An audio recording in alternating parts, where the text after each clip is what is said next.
அனைத்து குரலற்றவர்களின் குரலாக இது உங்கள் டைட்டன் சோமா.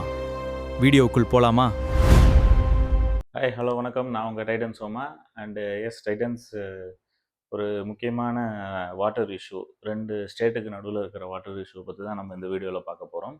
அது என்னென்ன ஸ்டேட்டுன்னு பார்த்தீங்கன்னா, நம்ம டவுன் சவுத் இந்தியாவில் இருக்கிற கர்நாடகா அண்டு தமிழ்நாடு, நம்ம ஸ்டேட்டு 2 விஷயத்துக்கான ஒரு காவேரி வாட்டர் இஷ்யூ அப்படின்னு சொல்லிட்டு நம்ம எல்லாருமே ஃப்ரம் யங் ஏஜ் கேள்விப்பட்ட ஒரு டாபிக் தான். ஸோ இதில் நம்ம என்ன இன்னைக்கு பார்க்க போகிறோம் அப்படின்னு பார்த்தீங்கன்னா, அட் ஃபர்ஸ்ட் 2 சீஃப் மினிஸ்டர்ஸோட ஸ்டேட்மெண்ட்டை பற்றி பேசிடுவோம். இது ரொம்ப நாளுக்கு அப்புறம் ஒரு பேசும் பொருளாக திருப்பி வலுவெடுத்திருக்கு. ஸோ இந்த நேரத்தில் நம்மளோட வாய்ஸை கண்டிப்பாக இங்கே நம்ம ரிஜிஸ்டர் பண்ணணும்னு நினைக்கிறோம்.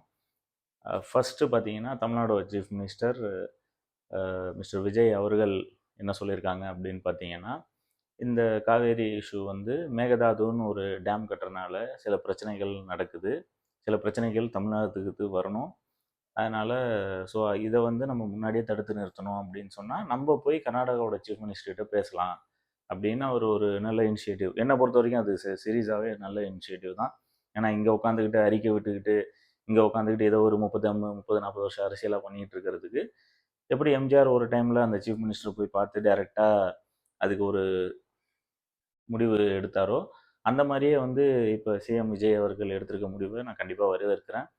அதே டைமில் சிவகுமார், மிஸ்டர் சிவகுமார், கர்நாடகாவோட சீஃப் மினிஸ்டர், அவர்களும் பார்த்தீங்கன்னா, எங்களுக்கு வந்து மேகதாதுவோட இம்பார்ட்டன்ஸ் என்ன அப்படின்ட்டு அவரும் ஸ்டேட்மெண்ட்ஸ் விட்டுருந்தாரு. அண்டு தமிழ்நாட்டோட ஒப்பீனியனோ இல்லை அப்ரூவலோ எங்களுக்கு தேவையில்ல, தண்ணி திறக்கிறதுக்கும் சரி, மேகதாதுக்கு வந்து கட்டுறதுக்கு பர்மிஷனுக்கும் சரி அப்படின்னு சொல்லி அவர் ஒரு காட்டமான ஸ்டேட்மெண்ட் விட்டுருந்தாரு. ஆனால் அதுக்கப்புறம் அவரும் ரியலைஸ் பண்ணிக்கிட்டு, இல்லை, சீஃப் மினிஸ்டர் விஜய் இங்கே வரட்டும், அவர் வந்தால் நானே எல்லா இடத்துக்கும் கூப்பிட்டு போய் காட்டுறோம், இந்த மாதிரி எங்கெங்கெல்லாம் தண்ணி இருக்குது, எவ்வளோ தண்ணி இருக்குது, எங்களோட நதிநீர் நிலைமை என்ன அப்படின்றத நாங்கள் ப்ரூவ் பண்ணுறோம். அப்போ வந்து அதெல்லாம் அவர் பார்த்துட்டு, இந்த டேம் தேவையா இல்லையா, இல்லை தண்ணி வந்து இவ்வளோ திறக்கிறது எங்களுக்கு பிரயோஜனமா இல்லையா அப்படின்னு ஒரு நல்ல தீர்வை விஜய் எடுக்கட்டும் அப்படின்னு சொல்லி அவங்க சொல்லியிருந்தாங்க. ஸோ இதுதான் இந்த 2 சிஎம்மோட ஸ்டேட்மெண்ட்ஸ். ஸோ இதுக்கு அடுத்து பார்த்தீங்கன்னா, இங்கே இருக்கக்கூடிய எதிர்க்கட்சிகள் எல்லாரும் என்ன சொல்கிறாங்கன்னா, நீங்கள் ஏன் வந்து போனோம் அங்கே? முன்னாள் நீர்வளத்துறை அமைச்சரும் சரி, முன்னாள் சீஃப் மினிஸ்டரும் சரி, எல்லாருமே நீங்கள் ஏன் இங்கேருந்து போகணும்? நம்ம தமிழ்நாட்டில் இருந்தே நம்ம இதை வந்து பெறலாம். காவேரி நடுவண் மன்ற தீர்ப்பு இருக்குது, அப்படி இருக்குது, இப்படி இருக்குன்னு எல்லாம் சொல்கிறாங்க. பட் பிட் ரியாலிட்டியில் பார்த்தீங்கன்னா, அது இன்னுமே ஒரு வேர்டிக் மூலிமா நடக்குதான்னு கேட்டிங்கன்னா நடக்குது. பட் அதோட பலன் பார்த்தீங்கன்னா முழுமையாக வந்து தமிழ்நாட்டு மக்களுக்கோ விவசாயிகளுக்கோ இன்னும் வந்து சென்றடையலை அப்படின்றது தான் ஒரு உண்மையான கதை. ஸோ எதிர்கட்சிகளோட ஸ்டேட்மெண்ட் இப்படி இருக்கு. இப்போ இன்னைக்கு ரீசெண்டாக என்ன ஆயிருக்கு கர்நாடகாலன்னு பார்த்தீங்கன்னா, தமிழ்நாடு சீஃப் மினிஸ்டர் அவரோட போஸ்டர்ஸை கிழிச்சு அங்கே இருக்கிற கன்னட சங்க பீப்புள் வந்து பார்த்தீங்கன்னா, அந்த இயக்கங்கள்லாம் வந்து போராட்டம் பண்ணியிருக்காங்க.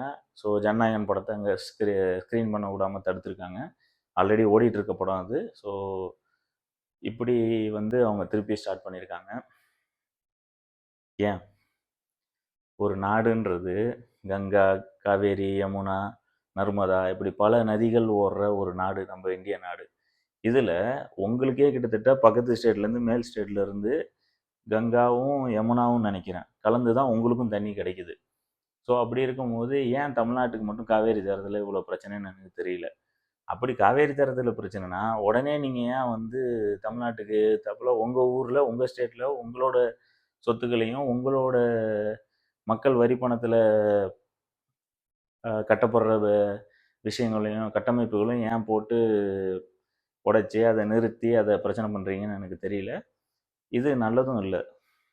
வாய்ஸ் ஆஃப் வாய்ஸ்லெஸ்ன்னு நம்ம சொன்னதுக்கான அர்த்தமே என்னென்னா, யாரையும் வந்து யாரும் ஒரு ஒடுக்க முடியாது. அப்படி யாரும் வந்து இந்த உலகத்தில் பிறக்கலை. அப்படி யாருக்கும் வந்து இங்கே அதிகாரங்கள் கொடுக்கப்படலை. அதிகாரங்கள் பகிர தான் பட்டிருக்கு.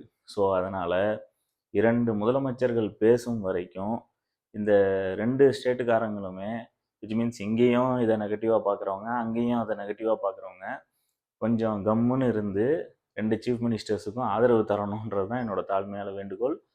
ஸோ இந்த மாதிரி ஒரு இன்ஃபர்மேட்டிவான இஷ்யூஸ் அண்டு முக்கியமான நம்ம வாழ்வாதார பிரச்சனைகளுக்கு தொடர்ந்து தெரிஞ்சுக்கிறதுக்கு நம்ம டைட்டன் சோமா சேனலை ஃபாலோ பண்ணுங்கள், சப்ஸ்கிரைப் பண்ணுங்கள். அடுத்த வீடியோவில் உங்களை சந்திக்கிறேன். until this signing off. Bye.